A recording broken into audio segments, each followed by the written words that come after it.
eu quero contar para vocês que esse é o meu primeiro livro. E esse meu primeiro livro escrevi junto com mais 36 empresários. E o nosso organizador é nada mais, nada menos que Joel J. E claro que o meu capítulo fala sobre as conexões eternas. Então, se você quer um autógrafo meu especial e você deseja adquirir o nosso livro, vai ser um prazer falar com você. Muito obrigada.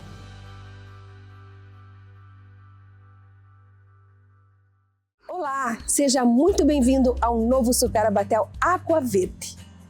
Aqui a gente treina o cérebro com muito carinho, alegria e método. A nossa missão? Fortalecer a memória, o raciocínio, a autoestima, a autonomia de adultos e pessoas 60+. Sempre com foco na longevidade. Para ser sincero, eu acho que não dá mais para sair. Quando você entra aqui, não dá para sair mais. Vamos voltar para o Supera, que o Supera realmente traz resultado. Tive um resultado maravilhoso, muito bom. Para mim, me serviu muito bem e me serve muito bem. Venha viver essa experiência com a gente. A casa está linda, mas, claro, falta você para deixar ela completa. Muito mais do que uma escola. Aqui é uma verdadeira família.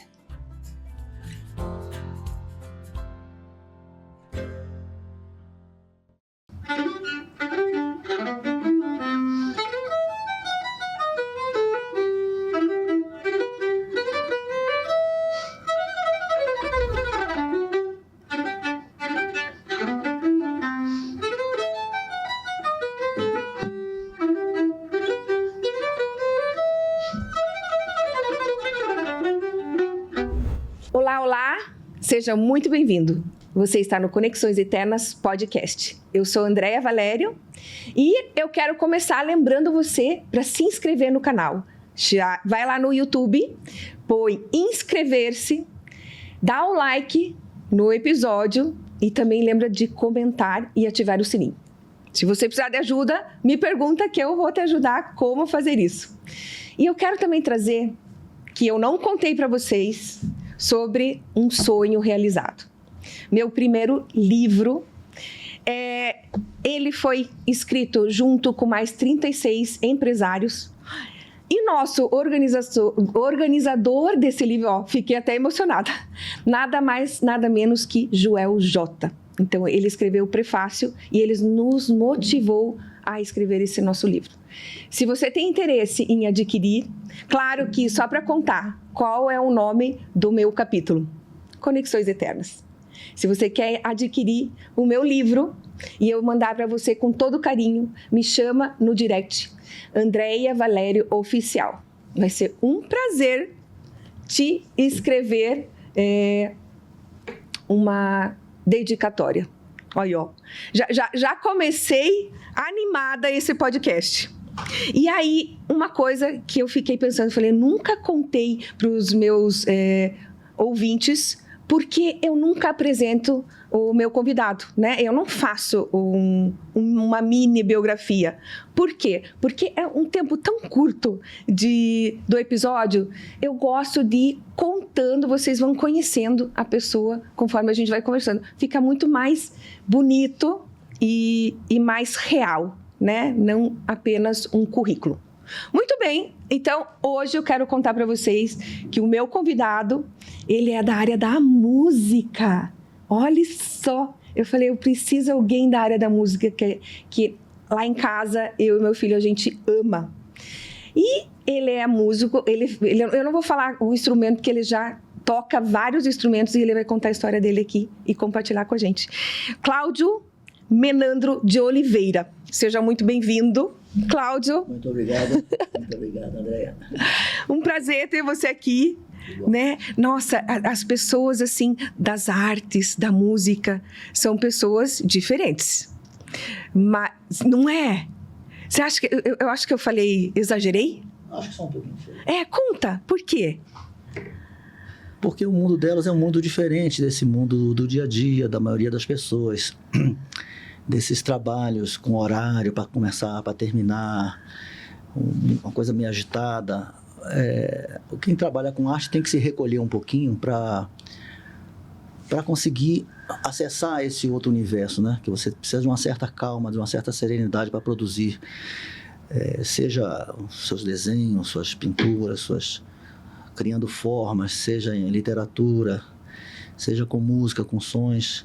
Então acaba que a gente às vezes fica um pouquinho fora da realidade, às vezes as pessoas falam, volta, e a gente tem que voltar um pouquinho, porque o mundo aqui exige tem outras, né, outras exigências, mas é mais ou menos, somos pessoas como todo mundo, com as mesmas, mas a gente precisa desse recolhimento, a gente precisa de uma hora assim, bom, agora eu vou fechar a porta, vou ficar aqui sozinho, trancado, pensando só nesse universo, que é um universo um pouquinho à parte da vida do dia a dia. É um pouco mais solitário, né? Em alguns momentos. Em alguns momentos, sim. Né? Tem as pessoas que, se você pensar num pintor, ele está ali sozinho, né? Se você pensar... Mas tem trabalho em grupo, né? O pessoal que trabalha com teatro, por exemplo. Mas mesmo assim, ele tem que criar o personagem dele, ele tem que...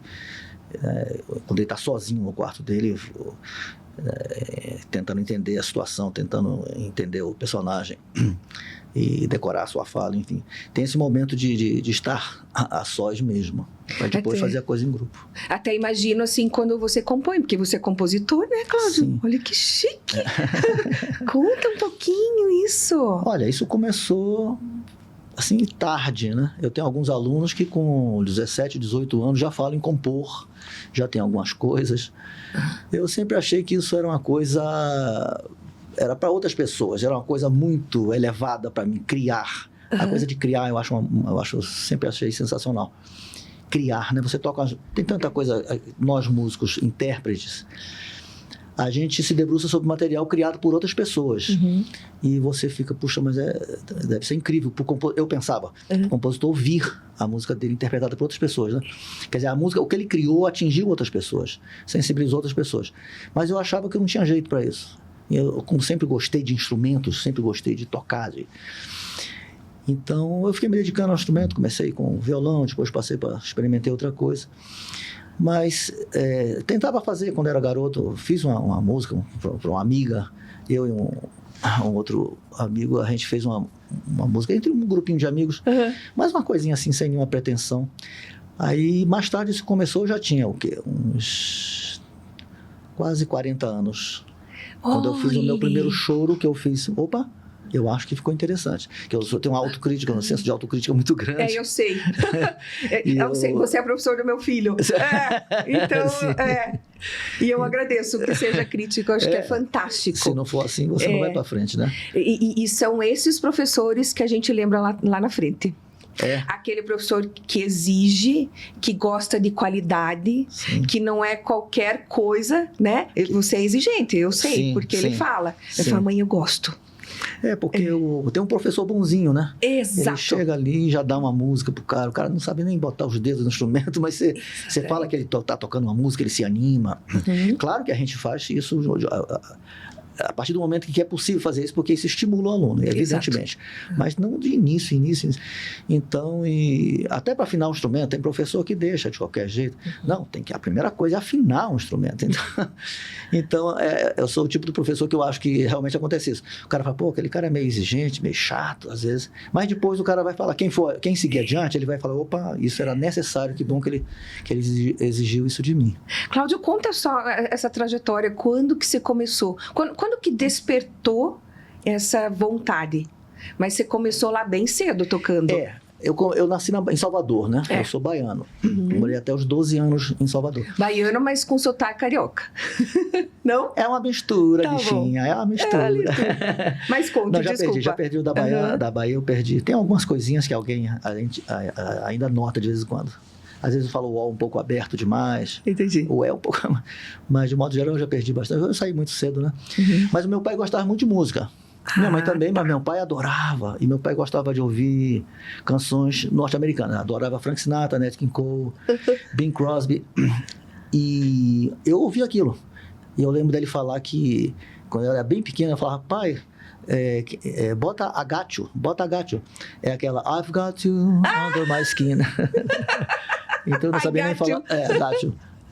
E eu ouvi aquilo, ouvi. Depois comecei a ouvir Caymmi também. Eu lembro de um disco do Dorival Caymmi, daqueles discos que eu acho que não era nem o pequenininho 33, Sei. nem 70, não, 73 não, nem 78 e nem... É um 40 e tantos, é um tamanho intermediário. Não era aquela bolachona, mas... Antigamente Sim, eu lembro isso, dos né? pequenininhos, Tinha né? uns pequenininhos. Uhum. Tinha um compacto. Sim. E depois tinha um 78 rotações e tinha um pouco maior. Eu acho que era 45, sei lá. Nossa, eu sei Cláudio, que eu nem sabia que tinha. Depois pra eu mim nunca mais tinham vi. 2. Meu pai tinha um negócio desse. Era uma coisa... Era um LP, assim. Tá. Na época dos LPs, né? Uhum. Com a capa linda, toda colorida. Lá em casa fazem coleção. De LP. Então eu comecei, o estímulo para música foi isso. E ouvindo Beatles, né? Eu tinha um tio que gostava muito, eu tenho um tio que é um tio temporão, irmão do meu pai. Ele colocava, um primo também com quem eu tocava junto, e a gente começou a tocar violão. Ele começou a ensinar pra gente. E esse período que eu fiquei na Bahia, até os 12, foi tocando de ouvido. Tudo de ouvido, Ele mostrava, eu tocava e... E não pela internet, né? Porque hoje as pessoas olham pela internet. Não é? Não, eles passavam... Meu tio me ensinava o que ele sabia. Entendi. Então, esse aqui é o dó maior, bota o dedo aqui. Mas ele não era professor também? Não. Que legal. Tocava como amador, mas foi muito estimulante, porque a gente ouvia muito a Jovem Guarda, aquelas coisas daquela época, e as músicas dos Beatles com versões, né, em português. Renato e seus Blue Caps. Nossa, a gente ficava fascinado ouvindo esse pessoal. E ele fazia umas coisas bem feitas, bonitas. E eu comecei com isso. Mais tarde é que veio com aí. Depois eu fui pro Rio, quando eu tinha 12 anos. Aí minha mãe falou... Minha mãe não entendia nada de música. Ela falou, mas essa coisa... Eu vivia com um instrumento na mão, né? Era um apaixonado. E minha mãe falou, não, então vai estudar música. Eu já tinha ouvido falar coisa de teoria. Eu falei, não, mas isso é chato, não quero não. Ela falou, não, vai estudar. Graças a Deus. Ela sem entender da coisa. Mas ela teve essa visão de que tinha era sabedoria. Importante você... E então eu comecei a ler muito cedo, ler música, partitura, né? Aí comecei a fazer violão clássico com uns 13 anos, 13, 12, 13, logo que eu cheguei lá, em Resende, no interior do Rio. Sim. Fica a 2 horas do Rio, essa cidade. Aí comecei com o professor Benjamin Silva Araújo. E aí fiquei tocando com ele violão clássico, mas sempre fazendo... Eu sempre fiz música popular e erudita ao mesmo tempo, porque eu gosto das duas, são duas linguagens diferentes, mas que sempre me atraíram, as duas igualmente. E na Bahia eu não conhecia. Quando eu cheguei em Resende, eu tinha um tio que gostava muito de Beethoven, e ele tinha... sabe aquelas coleções que a Abril lançava, a Abril Editora lançava, eram uns fascículos, vinha um LP, aliás, era pequeno também, não era LP não, era menorzinho, não era o compacto piquititinho, era uma coisa intermediária. E também já não era mais 78 rotações, sei lá o que era. E vinha aqui, vamos dizer, Beethoven, aí vinha a história dele, vinham as gravuras, era em preto e branco, e vinha alguns trechos de obras conhecidas dele. E ele me mostrou. E eu adorei. Falei, meu Deus, descobriu esse universo. Uma coisa completamente diferente para mim. Meu pai não ouvia isso em casa, nem minha mãe. Então eu comecei a ouvir nessa época. Aí comecei, e eu lembro que era um amarelinho. Aí depois eu soube que antes, a cada, sei lá, 5 anos, 10 anos, eles relançam isso aí, né? E antes era uma branquinha. Depois eu tive acesso a essas brancas, uma capinha branca. No meu tempo era uma capinha amarela. Aí comecei a juntar. Cada fascículo saía quinzenalmente, se eu não me engano. E comecei a despertar o gosto por esse tipo de música também, né? Por música erudita. Então, aí fui fazendo violão clássico, com o professor Benjamin, e ouvindo essas músicas e tocando. Ainda não conhecia choro, ainda não tinha despertado pro choro. Nem bossa nova, era só iê. Aí, chegando em Resende, eu tive esse contato com a música erudita e descobri que meu pai tinha um disco. Por sorte minha, o que é considerado o disco mais importante do choro, que é um disco de Jacó do Bandolim, chamado Vibrações. Ele era um LP, agora acabou esse negócio. Era um LP e Vibrações é o nome de uma composição de um choro do próprio Jacó do Bandolim. Faz cantarola aí pra gente ver. Vibrações?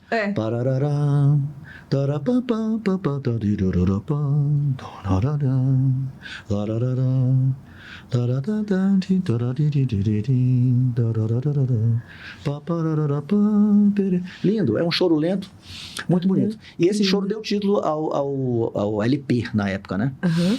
Eu ouvi aquilo e fiquei enlouquecido, né? Que eu conhecia a linguagem pop, vamos dizer, com os Beatles, que eu gosto até hoje, tem um monte de coisa, tem tudo deles. E Caetano ama. Caetano também, né? Meu filho ama Sim. Beatles. Vai pro céu. Ganhou um disco agora, uma coletânea, que a minha sobrinha morou fora, Sim. trouxe pra ele um vermelho. Mas ele tá encantadíssimo com a maçã. Sim, sim. Mas ele falou, mãe, eu não tenho esse. E eu tentando, escute, qual disco você tem? Porque foi uma surpresa. Aham. E ele não me dizia. Eu inventei 1000 histórias pro menino me dizer quais discos ele já tinha. Então foi sorte. E ele tá encantado. E não tinha esse, não? Não tinha, E não legal, tinha. ele sendo jovem, bem jovem ainda, ouvir Beatles, né? Que normalmente o pessoal Não. começa por outro lado. Você conhece, ele é um caso à parte. Sim, é um caso à parte, realmente. Seu Ele filho gosta de é bem- cartola. Sim, com essa idade. Quantos anos mesmo ele tem? 16. 16, gosta Mas de ele cartola. começou com 12, com o violão. Com 12, né? Na Mas pandemia. gosta de cartola e Beatles com essa idade. É. É bem legal. É. Mas os Beatles são especiais mesmo. É. Mas então eu comecei a ouvir choro também. Me apaixonei pelo som do bandolim e pela linguagem do choro, né? Que eu desconhecia. É uma música que você não ouve em qualquer lugar, né? A gente ouve essa porcariada toda no rádio, mas o choro, não, desde aquela época. Então passei a conviver com isso, com esse universo do choro. Era o único LP que a gente tinha, que meu pai tinha, era o único, mas era o melhor. Eu dei sorte nisso. E o choro da música erudita que eu ouvi, a Sinfonia de Beethoven, que depois eu conheci Brahms, as 4 sinfonias de Brahms. Fiquei apaixonado, os concertos para violino de Brahms. Meu Deus, eu fiquei de Mendelssohn para violino. Ouvi tudo nessa época. E fiquei assim. Aí comecei a ouvir as coisas de Chopin, os estudos, as polonésias, as mazurcas, as valsas. Comecei a Tchaikovsky, que adorava as sinfonias também. Eu fui ouvindo esse monte de coisa. E aí até chegar no barroco, né? Chegar em Bach, que é o grande deus, o maior compositor que já nasceu sobre esse planeta. E comecei a... Mas tudo isso ao mesmo tempo. Pois é, Tinha um isso dia que eu que quero por isso que eu ouvir tô uma coisa. tentando aqui entender. Eu falei, nossa, que loucura! É uma salada de linguagens, né? Vamos dizer assim. E para um músico, assim, eu pensei eu fiz analogia com idiomas. Sim. Então, quando eu estava estudando italiano, eu falei, nossa, eu não consigo estudar espanhol junto. Sim. Eu preciso terminar um para fazer outro. Sim. E eu imaginei aí, mas não, você lidava bem com... Na verdade, eu fiquei bastante tempo com essa primeira linguagem da Jovem Guarda, vamos dizer, né? Beatles Jovem Guarda. Daí consolidou, tá certo. Exatamente. Isso ficou bem forte, porque estudou há alguns anos. Desde os 9, vamos dizer, ouvindo isso, os 8, eu não sei exatamente quando comecei. Por aí, uns 8, 9 anos. Aí depois vieram as outras linguagens. Veio o erudito primeiro, né, quando eu tinha uns 13 para 14 anos, já em Resende, no interior do Rio. E depois, pouco depois, aí veio o choro. Veio o choro. Então, eu fiquei com isso tudo. Falei, meu Deus, a música é uma coisa muito boa mesmo, porque tem tantas linguagens diferentes e tanta coisa boa em cada uma delas, né? Cláudio, deixa eu fazer uma pontualização aqui. Porque eu fico pensando assim, né? Na realidade, eu aprendi essa música erudita fora. Eu morei na Espanha e lá eu tive contato, porque lá era muito natural, né? Eu morei na Casa do Brasil, lá em Madrid, e em volta, os colégios maiores, que a gente chama, né? Os colégios de estudantes, tinha sempre concertos gratuitos. Sim. Então, e tive um ex-namorado tenor e tal, então isso me despertou, mas não foi aqui. Por mais que a minha mãe escutasse e tal, eu assim, eu sou leiga, tá? Vamos dizer, não tô na tua área. Eu não vejo as pessoas comuns, vamos dizer, nós, réis mortais, né? Ter essa preparação. Na escola não tem essa preparação, na escola não ensinam isso, né? É música... Não. Eu acho que na arte é mais a arte, né, de você desenhar e tal. Mas música, o Caetano fez musicalização. Então, eu acho que por isso que... Agora veio um boom aqui. Sim. Acho que por isso que eu levei ele... quando ele tinha menos de um ano, a gente fez musicalização. Eu ia junto, né? Então, eu também desfrutava daquilo. Sim, claro, eu estava cantando, porque eu já tinha morado lá. Então... puxa vida, por que isso acontece? Porque o Brasil é um país de terceiro mundo, né? O que a gente pode fazer de diferente? Vixe. Né? Vixe. O que o pai e a mãe podem fazer de diferente em casa? Podemos ficar até a noite conversando aqui. Sim, mas para discorrer sobre o assunto. Mas eu digo, vamos lá. Prático, algo prático. Seria os pais começarem a colocar música em casa? Começarem a ouvir no carro?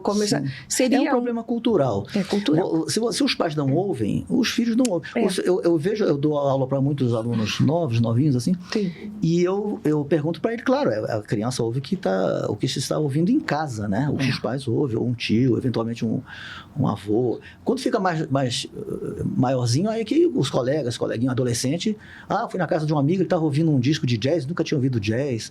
Que troço interessante. Ou eu vi, lá eles ouvem tal disco. Você vai conhecendo coisas diferentes, né? À medida que você vai crescendo. Mas na Europa é muito mais comum que crianças, desde pequenininha, estejam ouvindo música. Mais. Ela está brincando e alguém está ouvindo uma música lá, música erudita, em casa, e as pessoas vão mais a concertos. Sim, enfim, é mais acessível. É uma questão cultural. Aqui é coisa popular, né? E eu adoro música popular. Também não gosto. Esse lixo que tocam toda hora aí, que é uma porcariada sem fim. Mas a música popular brasileira é fortíssima.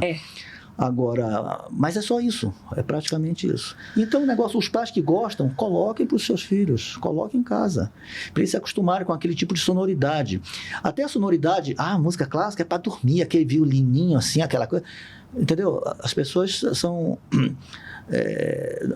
desconhecem a linguagem, desconhecem até a sonoridade. Então você ouvindo em casa, você vai ouvir, se acostumar com esse tipo, não só guitarra elétrica, nem bateria, nem violão, nem batucada, sabe? Que é o que a gente ouve toda hora nos rádios, né? Então até esse ambiente sonoro, as pessoas desconhecem, então não houve, é um estranhamento sempre, quando eles ouvem uma coisa diferente do que essa coisa que toca na televisão e no rádio o tempo todo, né? A música comercial de péssima qualidade. Tem uma coisa comercial de boa qualidade? Tem também. Tem uma outra coisa bem feita. Ele consegue aliar as duas, mas de modo geral é uma coisa muito pobre. As letras são um filme de terror, um horror total, nem falar. E as músicas são óbvias, são aquela coisa só para, enfim. Será que por isso também você quis compor? Alguma questão assim, você falou assim, a música tá muito ruim agora, vou trazer isso para fora e vou compor. Pode ser. Pode Talvez. ser. Mas conscientemente não era assim, eu não me achava tão especial para compor a ponto de... Claro, hoje em dia eu vejo um pouco de outra maneira, né? É uma contribuição. Depois que eu compus algumas coisas para... alguns estudos para cavaquinho, que é uma coisa que tem pouquíssimo no Brasil, eu compus uma série. Aí, claro que eu me sinto contribuindo um pouquinho com essa história, né? Com essa parte didática. Como te conhecem? Como Cláudio Menandro. Cláudio Menandro. E aonde que a gente escuta as tuas composições? Agora eu tô super moderninho, porque eu consegui que... Me convenceram a colocar as minhas coisas no Spotify. Então, estou lá no tal do Spotify. Aliás, descobri uma coisa fantástica mesmo, né? Você, para conhecer o trabalho de outros autores, é incrível. E tem um que você paga e não fica ouvindo aquelas propagandas chatas no meio do negócio. Você está naquele clima. Então, você faz isso e vai ouvindo o que você quiser. É maravilhoso. Eu comprei um fone assim legal. Então, no final de semana, eu falo, vou conhecer a obra de fulano que eu não conheço. Vou começar a ouvir. Aí você ouve não sei o quê, depois ouve não sei o quê. É muito bom. Eu tenho acho que 13 álbuns lá. E agora... 13 álbuns teus? 13 álbuns meus. Uau! Eu gravei o primeiro em 86. Nossa! Com 9 anos atrás. Velhinho já. Em 86 eu tinha... Não, 86 não. Eu sempre falo 86, falo errado. Em 84, eu tinha 28 anos. Gravei meu primeiro LP. Eu fui para um estúdio, eu estudava com o Henrique Pinto, em São Paulo. Morava em Resende, pegava o ônibus, ia para São Paulo a cada 15 dias. E resolvi gravar, consegui patrocínio na prefeitura da minha cidade, em Resende. E fui com material para gravar 2 LPs. Na época nem tinha CD. E gravei 2 LPs, foi uma loucura. Então, gravei um LP com repertório erudito e um com repertório popular. Esses 2 já estão no Spotify. E Aí comecei devagarzinho, comecei a tomar gosto por gravar, eu gosto de gravar. Saio exausto, saio um trapo do estúdio. No final da gravação eu tô mais morto que vivo. É? É. Por que que você diz? Porque eu sou muito exigente comigo mesmo. E se tem uma coisa que eu acho que pode melhorar, ela vai melhorar. Entendi. Eu volto. O técnico às vezes fala, Cláudio, mas tá bonito. Eu falei, eu sei, também tô achando, mas pode ficar mais bonito ainda. E Claro, volto e refaço, vocês, gasto muitas horas de estúdio. É que loucura. vocês têm esse ouvido aguçado, né? E você sabe Claro, que daqui a pouco você vai... Se você faz um disco que você... que te satisfaz, você fica satisfeito com ele. Daqui a alguns anos, você vai ouvir certas faixas e vai falar, isso aqui eu teria feito diferente. Aquela ali talvez pudesse fazer. Mas isso é normal, né? Isso é normal. Claro. Com o tempo você... Mas na hora você tem que estar satisfeito. Você não pode ouvir o CD que acabou de chegar e falar, meu Deus, isso aqui tá com problema, isso aqui também. Por que que eu não repeti essa aqui? Por que que eu não... Não, essa sensação eu nunca tenho, porque eu vou até o final das minhas forças ali e dos meus minutos no estúdio, né? Aqui eu tenho direito para fazer uma coisa, mas é legal. É legal porque fica uma coisa registrada, eu gosto. Registro. Eu acho, eu legado, acho legal. Né? Falando de legado, você tem filho, né? Tenho. E o teu filho é músico? Tem 2 filhos, um casal. Meu filho é músico. Olha minha só. filha não, mas toca também, minha filha. Violão. Tua filha toca, os dois tocam violão? Os 2 tocam violão. Olha só. Meu filho toca... Tá vendo? A Ele fruta canta, não cai longe do pé? Não cai muito longe. Não. E são compositores também? Meu filho também. Olha que bacana. Aliás, Como que é o nome dele? Cauê. Cauê. Esse Cauê nome é diferente. Menandro. Menandro. Cauê com C. Tem um monte de Cauê com K, né? Fiquei conhecendo. E o Cauê canta também muito bem. Tá pra gravar e compõe. Tá pra gravar o primeiro CD dele uma hora dessa. Tá com uma filhinha pequenininha que não deixa fazer nada, não dá tempo pra nada, né? Tem uma filhinha de 6, uma de 3. Oxi. Mas daqui a pouco ele já tá com o repertório tudo preparado. E alguma coisa juntos fizeram? Fizemos uma música juntos, olha que engraçado. Que lindo, né? Parem pra pensar. Fizemos uma. Eu tenho um pouco de dificuldade de fazer música junto, porque tem gente que faz, né? Mas quer dizer, eu tenho muitas parcerias. Eu faço a música, mando para os meus amigos, o Marcelo Sandman, por exemplo, que é um poeta, um grande escritor e músico também. E o Marcelo escreve muito bem. E o Benito Rodrigues também escreve muito bem. E outros, com o tempo eu fui diversificando um pouquinho essa parte, mas eu tenho um CD, por exemplo, que se chama... E agora? Chama E Agora? E agora? Esqueci o nome dele agora, rapaz. Daqui a pouco eu lembro. Mas é um CD que é todo com músicas minhas e letras do Marcelo Sandman e do Benito Rodrigues. E algumas letras eles fazem a 4 mãos. Isso é que eu acho surpreendente. Porque, para mim, assim, você começa com a ideia, fazer uma música com outra pessoa, dividir uma música. Eu acho estranho, porque você começa, aí a pessoa vem com outra ideia, já vai em outra direção, aquilo ali, aí você tem que retomar o caminho, fazer Você gosta mais solo mesmo. A não ser que eu faça uma primeira parte e fale assim, meu filho, faz a segunda. Aí tudo bem. Tá. Aliás, foi o que aconteceu, mais ou menos com a outra. Mas ele tá para fazer o primeiro CD dele com todo autoral. Que bacana, que bacana. Nossa, eu tô te ouvindo aqui. Eu tenho uma vitrola, né? Porque a gente tá falando de música. Tem uma vitrola cor-de-rosa. Com meus 15 anos, viajei, tinha guardado dinheiro, comprei minha vitrola cor-de-rosa. E não me desfaço da minha vitrola. Falei, agora eu vou levar ela para casa e vou começar a ouvir disco de vinil, né? Poder... Tá vendo uma volta aí, né? que Tem muita o meu gente que acha filho que o gosta. vinil ele gosta. Ele Dizem adora. que o som tem mais calor. Ele fala. E aí é até uma forma de conectar com ele de alguma outra forma também, né? Sim. O problema é o aparelho, que muita gente já não tem, né? Você tem que comprar um aparelho outra vez que toque os antigos bolachões, os LPs. O meu é cor-de-rosa, é fantástico. meu toca-disco cor-de-rosa. Eu tinha um também. E você então, hoje você é compositor, músico, quais instrumentos que você toca? Depois de... Em 89, eu fui a primeira vez para a Alemanha para tocar com um cara que eu fiquei conhecendo aqui. E, na verdade, eu fui para... Não, eu fui... Onde é que eu fui? Eu fui para Basileia, para Basel, na Suíça, para estudar viola da gamba. né, que eu já tinha estudado no Rio, com a Mirna, professora Mirna Herzog. Eu comecei em 85 a estudar viola da gamba, um instrumento barroco, né? Da Renascença, do barroco. E aí, isso quando é que eu falei? 85. E 80, pois é, 4 anos depois eu fui para...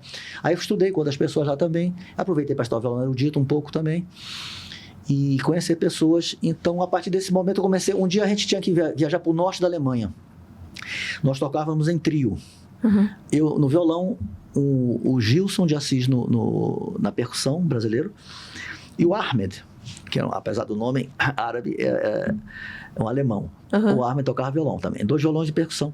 E ele organizava concerto pela Alemanha inteira. E a gente viajava, eu ia 2 vezes por ano, ficava 2 meses, ficava abril, maio, aí voltava para cá, minhas crianças eram pequenas, depois voltava setembro, outubro, mais ou menos, outubro, novembro, e passava 4 meses lá, assim, tocando.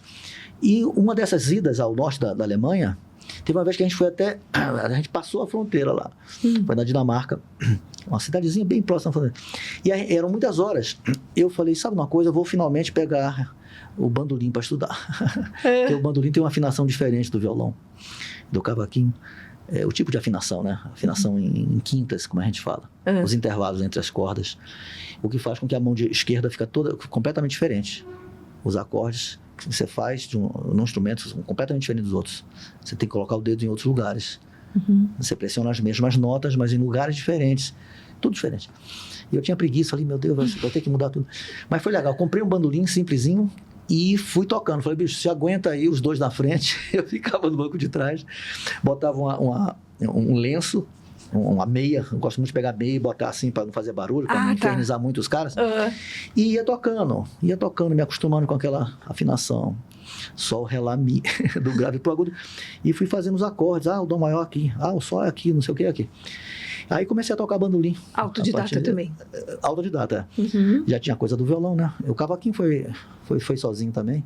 O cavaquinho veio antes, foi o primeiro. Depois do violão, primeiro foi o violão na Bahia, e depois em Resende comecei com o cavaquinho, ouvindo choro. E bem mais tarde fui com... E aí depois comecei com o viola da gamba também. A viola da gamba, a história é a seguinte, no violão clássico, a gente toca muitas coisas do período barroco, que não foram escritas para o violão, originalmente. E esse violão moderno de 6 cordas não existia naquela época, né? Isso foi criado em meados do século XIX, mais ou menos. Cordas simples e 6 cordas com esse formato, com essa cintura, né? Com o corpo um pouco maior do que o violão barroco. Então, a gente tocar muita coisa que é transcrita para o violão. São muitas peças adaptadas. Foram escritas para laúde, para violino, para violoncelo, para cravo, às vezes. Aquelas que cabem no instrumento, no violão, né? Que você tem que reduzir muita coisa. E nisso a gente tocava... Tem um cara da Renascença inglesa chamado John Dowland, que escreveu muita coisa, compôs muita coisa para laúde. A gente tocava no violão. E nessa época tinha um cara no Rio alugando alaúde, um cara que começou a fazer instrumentos antigos, Joaquim Pinheiro. Ele não era músico, não, era músico amador. Trabalhava com outra coisa. E é um cara que tinha grana e resolveu montar um ateliê para fazer. Aí a gente ficou sabendo daquilo, vou alugar um alaúde. Aluguei o alaúde. Aí alugava. Mas aí comecei a ter problemas, porque tocando com a unha no violão, aí tocar com a unha no alaúde é esquisito. Aí um dia eu levei o alaúde, eu fui no escritório do cara. Eu lembro que era bem no centro do Rio, do lado da Candelária ali. Eu fui no escritório dele, porque eu não podia ir na oficina, a oficina era longe. E cheguei lá, tinha um instrumento em cima da mesa.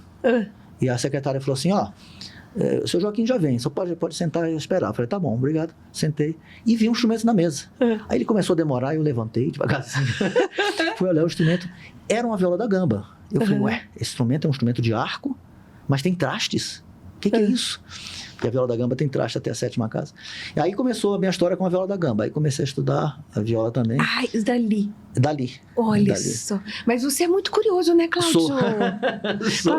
A minha pergunta é assim, hoje você é músico, você trabalha com música. Sim. E eu só quero trazer um gancho, que eu falei que eu ia te fazer uma pergunta, lembra? Sim, falou. Eu tenho um primo que ele é músico, ele é pianista, ele vive da música Ele mora na Alemanha e ele ama, ele ensina as crianças. Então, e ele faz concerto internacional, né? Então, ele vive muito bem da música. Sim.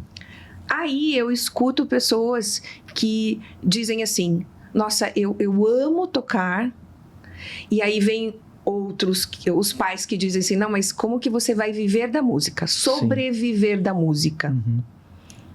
E aí eu olho assim e falo assim, e agora, né?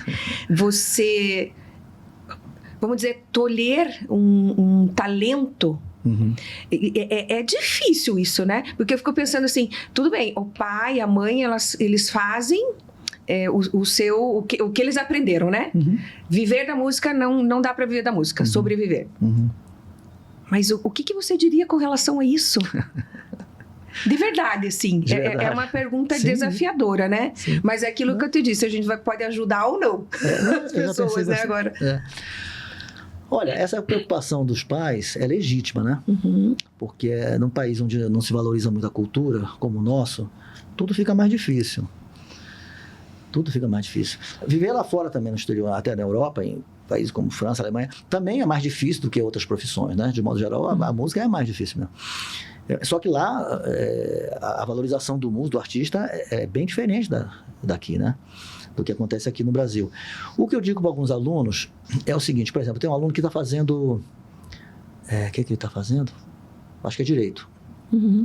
E, pois é, mas eu adoro música. Para você ver, o pai dele disse para ele falou assim, né, meu pai falou que quem vive de música profissionalmente não é feliz. Olha só. Ao contrário, né? Olha Feliz só. Aí eu falei, bom, vamos lá. Vamos começar.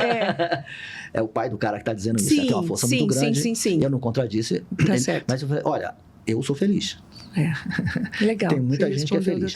Aí falei, olha, seu pai está coberto de razão quando ele se preocupa com a maneira, com o seu futuro, a maneira como você vai se sustentar, ganhar dinheiro, constituir família, comprar, enfim.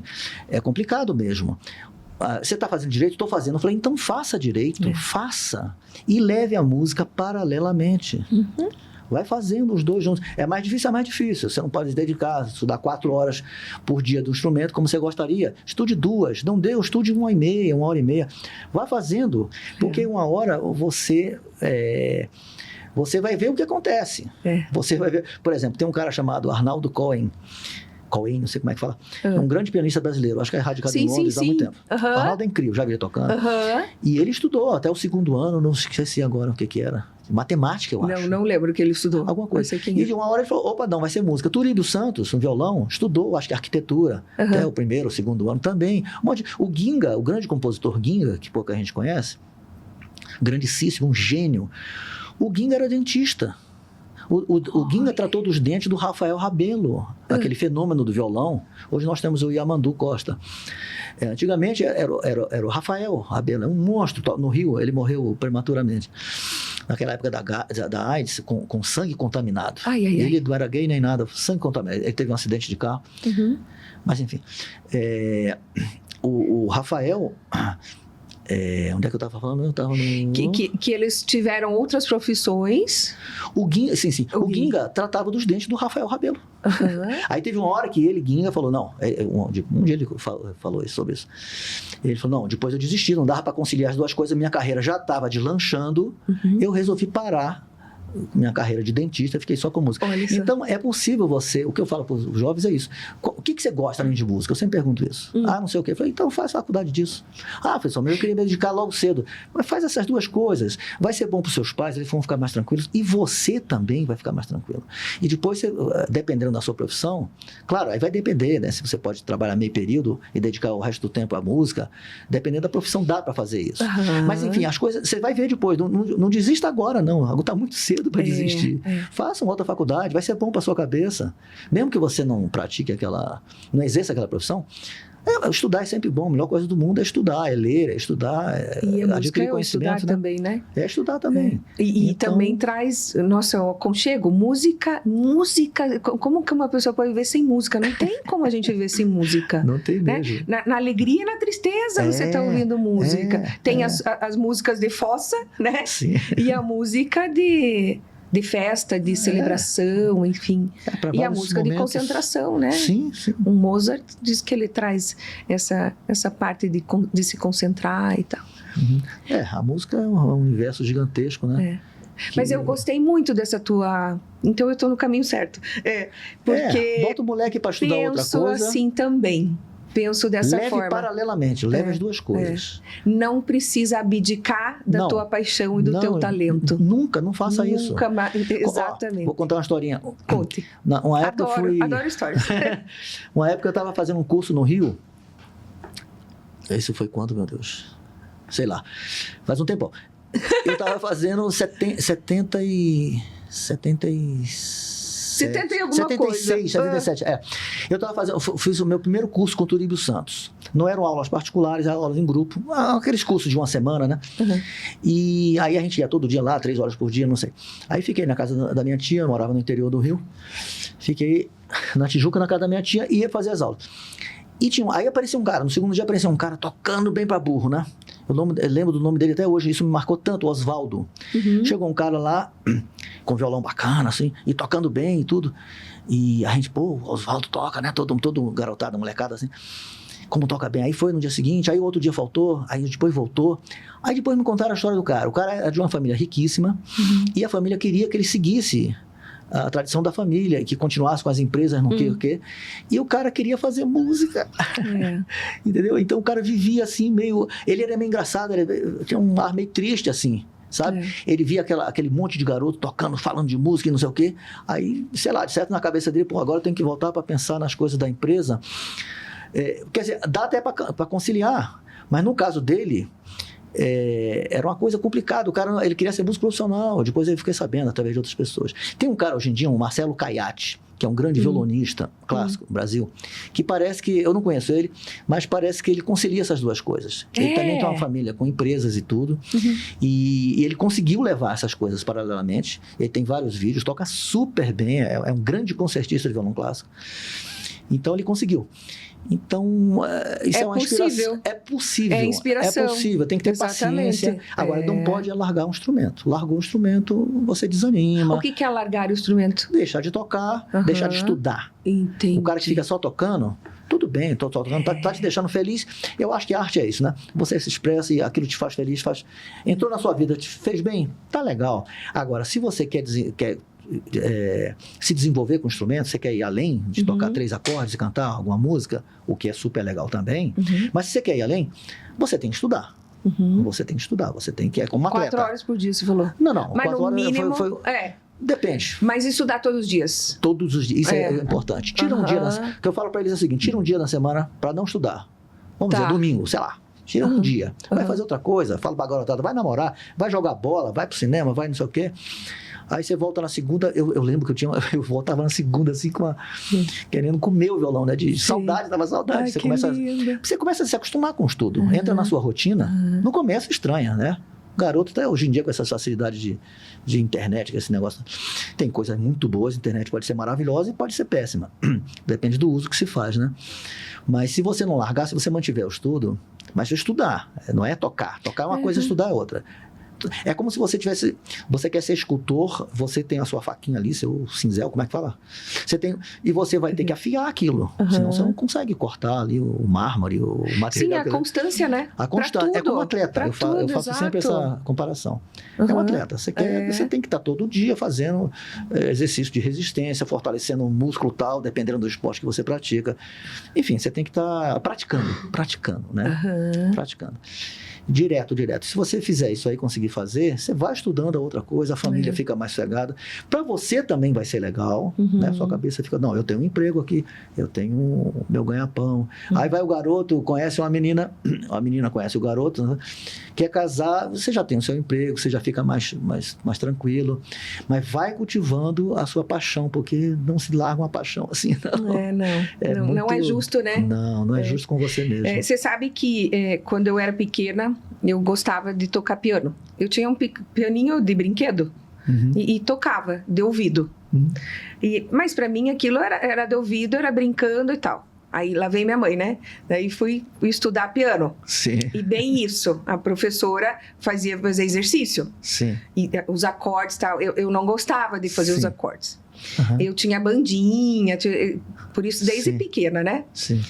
E aí minha mãe começou, você tem que fazer belas artes. Daí eu saí, Ah. Cláudio. Eu saí pela pressão, porque eu não queria fazer belas artes. Sim. Eu queria continuar tocando, Uhum. brincando, que provavelmente, talvez, eu teria o gosto mais, né, por tocar. Então, por que eu tô falando isso? Fica a dica Sim, para os isso é muito pais, importante. não force. Exatamente. Se a criança quiser tocar brincando, deixa. Exatamente. Se ela vê que depois ela quer fazer algo mais, ou você ir, né, Exatamente. conversando, mostrando e tal, é diferente. É. Mas se você impor, esse Não, foi... complica. Não culpo minha mãe, né? Não, mas é eu uma já- pena, às porque vezes hoje eu não muitas vezes, toco mais. normalmente é com boa intenção que os pais fazem isso. Sim, com Mas certeza. realmente minha não mãe funciona. O que eu digo é o totalmente. seguinte: dê oportunidade para seus filhos.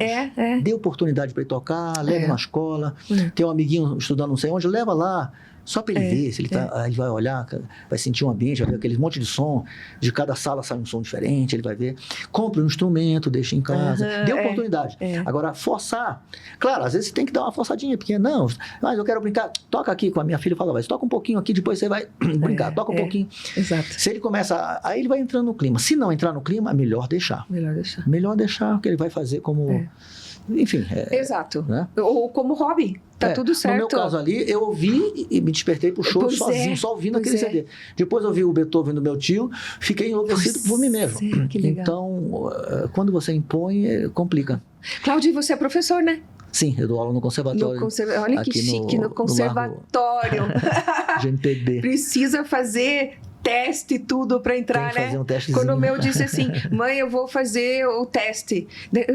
Eu olhei, eu falei, tá, né? Não, mãe, eu não vou passar. Eu falei, mas se você já tá dizendo que não vai passar, você não vai passar, então nem faça. Não. E ele se dedicou. Era férias e ele estudou de madrugada.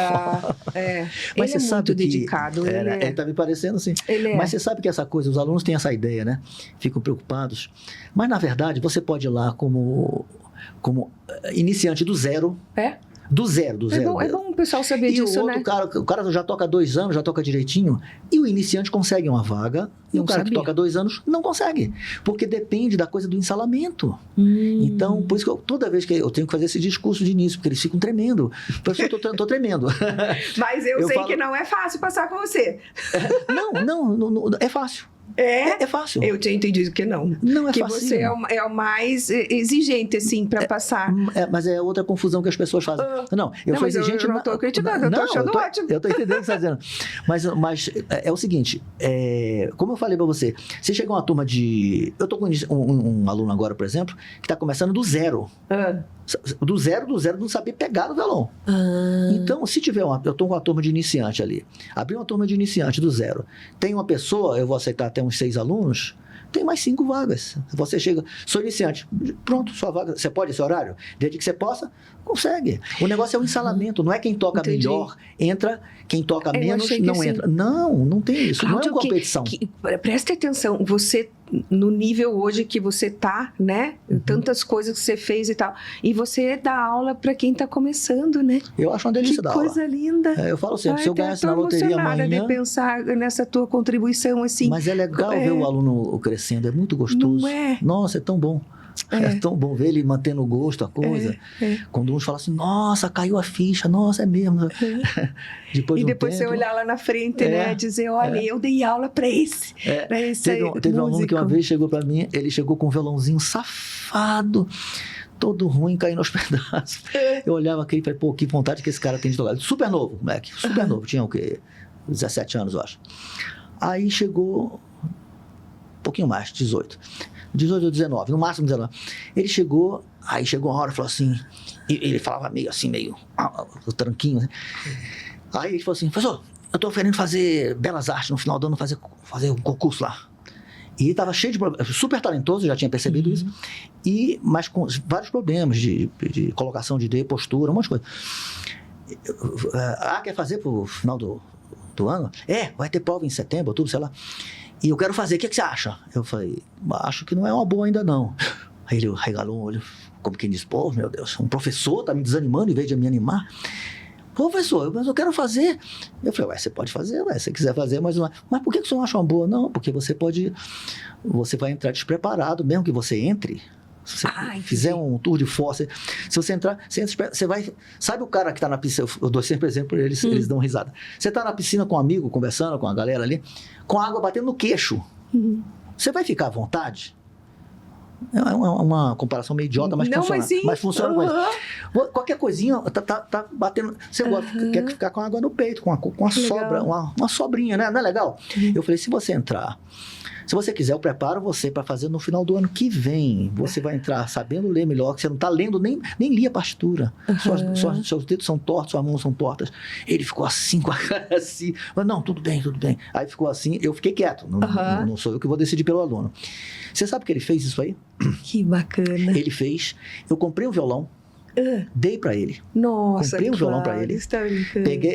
Peguei um violãozinho, tava com a graninha na época, me deu tanta pena, porque o moleque, assim, e você vê que tem umas crianças assim, em casa, eles não têm estímulo também, nenhum, né? Zero. O nível cultural muitas vezes é muito baixo. Sim. Então o aluno gosta de uma coisa diferente, ele é o diferente da turminha dele. Sabe, querendo fazer uma coisa, ele quer pegar um violão, quer pegar uma palheta, tocar rock, tocar sertanejo, tocar pagode. Isso sim, né? Todo mundo entende e acha bonito. Mas ele não queria, ele já tocava umas músicas bonitinhas. Eu falei, não, negócio de clássico, né, professor? Eu falei, negócio de clássico é legal. Aí foi assim, você sabe que o moleque fez Belas Artes, se formou, hoje em dia dá aula numa escola aqui ao lado, eu esqueci o nome 1h30 daqui de Curitiba. Vive como assim, ao lado de Curitiba, em outro município, mas é um profissional, tá tocando super bem. Olha, e depois legal. ele falou, pô, entrei na boa, porque aí ele entrou podendo seguir o curso, seguro, tranquilo, e toca super bem. Você deve ter muitas histórias assim, né? A garotada quer entrar, quer pra ontem, né? Sim, quer pra ontem. É normal, né? Que nem quando vai pra academia, né? Já quer que uma semana tenha músculo. Já tá o fortão, Mas é normal, essa idade é normal, né? E tem algum, assim, que você deu aula que virou super conhecido, assim, alguma coisa assim? Ainda não, porque o conservatório, eles entram e saem. Porque tem uma coisa também, muitos entram querendo que você faça um milagre. Entendi. Ele quer tocar em um mês que tá tocando tudo. Entendi. E em vez de encontrar um professor que vai falar na primeira aula, bota o dedo aqui, vamos tocar essa... Vamos aprender a primeira música, gente. 1, 2, 3 e já... Sabe? Esse tipo de coisa eu não faço. Então eles desanimam. Tem muitos que querem um professor assim. Eu falo, gente, vocês estão vindo... Se for para fazer assim, eu falei, você não precisa gastar a grana, apesar de ser baratinho lá, baratíssimo. Mas você não precisa nem isso. Vocês pedem para um colega seu, eles ensinam uma música para vocês. Se vocês estão aqui buscando orientação... Faz isso. Eu fiz, foi bom para mim. Muita gente faz, milhões de pessoas fazem. Funciona, pratica, faz esse tipo de exercício, aprende um pouquinho de teoria. Então, os que têm essa força de vontade vão em frente. Mas muita gente quer uma coisa muito rápida. Choque de realidade, né? Se dá um choque. Choque de realidade. Se vê que não é, ele já espana. Já espana. Então, vai por outro caminho, tá tudo certo, é uma maneira de educar o garoto também. Ele sabe que tem uma coisa que, para funcionar, nada de graça nessa vida, né? E assim, na música, tem alguma história engraçada que você já viveu? De música? Pode ser Tem algumas. Conta uma. A primeira que veio. Aí, ó. Deixa eu lembrar. Tem lá em Resende, tem uma senhora, ela já faleceu. Dona Olga Tufik. Que foi uma figura super importante para a cidade, porque ela era a professora de piano da cidade. Dona Olga Tufik. Imagina, tradicional. Super tradicional. E aí as pessoas iam lá. Um dia, agora há pouco tempo, faz o quê? Por tempo que eu disse, ela já estava bem velhinha. E aí eu fui na casa dela. Aliás, não foi agora não, peraí. Foi antes de eu vir pra cá, foi antes de 2000. Eu vim pra cá em 2000, em Curitiba, né? Curitiba, já faz 25 anos. Eu tava lá ainda, foi no final dos anos 90. Ela ainda dava aula, super ativa. Um dia eu fui na casa dela, visitar lá. Eu tava em Curitiba. Foi 2000 e... Eu tava em Curitiba, então era depois de 2000. 2001, 2002, foi bem no comecinho. Eu fui pra Resende, ver meus pais. Aí falei, vou visitar a Dona Olga. Cheguei lá. Aí, conversando com ela, tem uma parte de baixo, uma parte de cima, tinha uma escadinha que subia. Eu conversando com ela, ela falou, Cláudio, deixa eu te contar uma coisa legal. Porque tinha um barulho de piano, assim, era um cara afinando. Ela assim, vou te chamar, vou te contar uma coisa interessante. Vou chamar um afinador, porque tinha um afinador que morava em outra cidade, e ele passava em Resende, às vezes, e nas cidades vizinhas, para afinar. Hoje em dia é outra história, né? Antigamente não tinha essa facilidade de afinador eletrônico, nem nada. Aí, ele tem uma coisa interessante que ele vai te contar, você vai gostar. Eu falei, tá bom. Aí ela foi lá em cima, fulano, aí ele desceu. Aí desceu um cara cego, era um ceguinho. Ele veio descendo devagarzinho, ela ajudou ele. Aí ela falou, esqueci o nome dele. Aí esse aqui é o Cláudio. Aí falou o nome dele também, tudo bom. Aí Dona Olga falou assim, fulano, conta pro Cláudio aquela história do Vila Lobos que você contou pra mim, que você ficou bravo, não sei o quê. Aí ele falou o seguinte, ele estudava no Rio, eu acho que era no colégio Dom Pedro II, um colégio bem tradicional, e o Vila Lobos dava aula lá. Uau! Vila Lobos morreu em 1959. Então, ele era garoto, ele tinha uns 10, 12 anos. Esse cara enxergava, na época ele enxergava. Ele sofreu um acidente mais tarde e ficou cego, né? Mas antes ele enxergava. E no Dom Pedro II tem nesse colégio, que eu acho que é o Dom Pedro II, tinha uma escadaria assim, enorme, de madeira. Aí ele falou, não, é porque um dia a Dona Olga quer que eu conte uma história, um dia eu estava no recreio com a garotada, aí tocou o sinal. E aí todo mundo subiu e eu fiquei me enrolando. Não sei o que ele fez, ou se foi no banheiro. Aí ele ficou sozinho. Ele falou, nossa, aí eu subi da disparada na escada de madeira. Pá. Chegou lá em cima, ele falou que tava o Vila Lobos com a mão na cintura. Falei assim, parece um cavalo, né? O Vila Lobos era grossão também. Ele falou, não, fiquei com raiva dele. Nunca mais, eu nem ouvi as coisas dele depois. Só o Vila Lobos. Só o Vila Lobos. Ele dava aula lá, né? Nossa. E Vila Lobos não tinha papa na língua, né? Segundo quem conviveu com ele. E o ceguinho ficou bravo. E contando bravo, sabe? Ele lembrou da coisa. Lembrou do pito que levou e ficou bravo até muitos anos depois. Imagina. E ele ele se tornou afinador. Se tornou afinador. Claro, porque imagina a sensibilidade dele, né? Eu não sei se ele se tornou afinador depois de perder a visão. Mas não provavelmente se tornou melhor ainda, porque ele perdeu. Fica mais aguçado, né? Super. A neuroplasticidade, né? Com certeza. Ai, que legal. Eu voltei para casa rindo, porque o cara tinha raiva de muitas histórias, né? Tem. Ai, Cláudio, olha, o tempo passou voando. Como eu digo, o tempo passa voando. Por isso que eu faço essa introdução muito rápida, você tá vendo, né? Sim. E a gente tem uma tradição, a gente tá chegando no final do nosso episódio.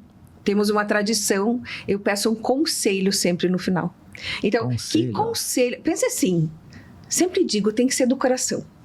Um conselho que você deseja deixar para as pessoas que estão ouvindo, porque vai ficar registrado. Olha, um conselho. Leiam. Adquiram o hábito da leitura. Olha. Vocês vão expandir o universo mental de vocês. Vocês vão compreender melhor o mundo em que vivem. Vocês vão ter o prazer estético com a leitura. Isso vai aumentar seu conhecimento sobre as coisas. Você vai fazer tudo melhor, você vai entender a vida melhor, vai aprender a votar melhor, você vai fazer tudo melhor. Vai apreciar mais as coisas, vai dar valor para as coisas que tem, vai saber criticar as coisas que não funcionam na sua própria vida, no seu entorno, no país. Enfim, como um chocolate com moderação, coisa que eu não consigo. Eu sou chocolatra, isso é um outro conselho. Que ótimo, Experimente o acarajé. Acarajé é uma delícia da minha terra, fazendo propaganda da minha terra. Eu saí da minha terra, não me identifico com muitas coisas de lá, mas algumas eu acho fantásticas. Uma delas é o acarajé. Vão na feirinha no domingo, experimente o acarajé. Você tem que deixar um rim lá, né? Deixa um olho ou então um rim. Os caras resolveram botar o preço lá na lua. Mas é uma delícia. Não, mas é brincadeira, leitura. Vamos ler, gente. Vamos ler, vamos ouvir música. Excelente. Procure ouvir música erudita, procure ouvir choro, samba de qualidade. Quando for ouvir samba, ouçam coisa de qualidade. Não fique ouvindo só essas coisas que colocam nos colocam goela abaixo. Ouçam choro, música erudita. E vão lá no meu Spotify, que tem isso que eu ia vários falar. álbuns para vocês ouvirem, se vocês quiserem conhecer um pouco da minha música. Fala de novo. Eu falo depressa, né? Cláudio. Minha mulher fala assim, você fala muito rápido. Não, fala Cláudio de... Menandro. Cláudio Menandro. Spotify, Cláudio Menandro. Vocês vão ver que tem. E deve estar chegando, quer dizer, está chegando, talvez semana que vem chegue o 14º. Eu acho que eu tenho 13. Eu acabei de gravar um CD chamado Choro de Rabeca. Eu fiz o lançamento no Teatro Paiol, fiz 2 concertos lá. E o CD está chegando no Spotify. Vai ter CD físico também. Aliás, deve estar chegando amanhã, um CD físico aqui em Curitiba. Foi feito em São Paulo. E no Spotify, daqui a pouco, tem o Choro de Rabeca. Vocês vão ouvir choro tocado na Rabeca, que é uma coisa bem interessante. Que bacana, que bacana. Já vou te seguir lá. Me siga. Viu? Muito bem. E aproveita o Conexões Eternas também, né? Claro. E vou agora passar a seguir. depois eu vou pedir para você uma palhinha para você deixar tá bom. registrado. Tá bom. Depois a gente vai... Pode ir lá buscar. Tá bom. Tá bom. Pode ir lá buscar, Cláudio, por favor. E a você, muito obrigada por estar aqui conosco. Você está no Conexões Eternas Podcasts. Eu sou Andréa Valério. E se você ainda não se inscreveu, vá lá no YouTube, se inscreva no nosso canal e ative o sininho, comente e também curta os nossos episódios. Tem vários episódios lá para você. Toda quarta-feira, às 8 horas, um novo episódio. Muito obrigada e até o próximo episódio.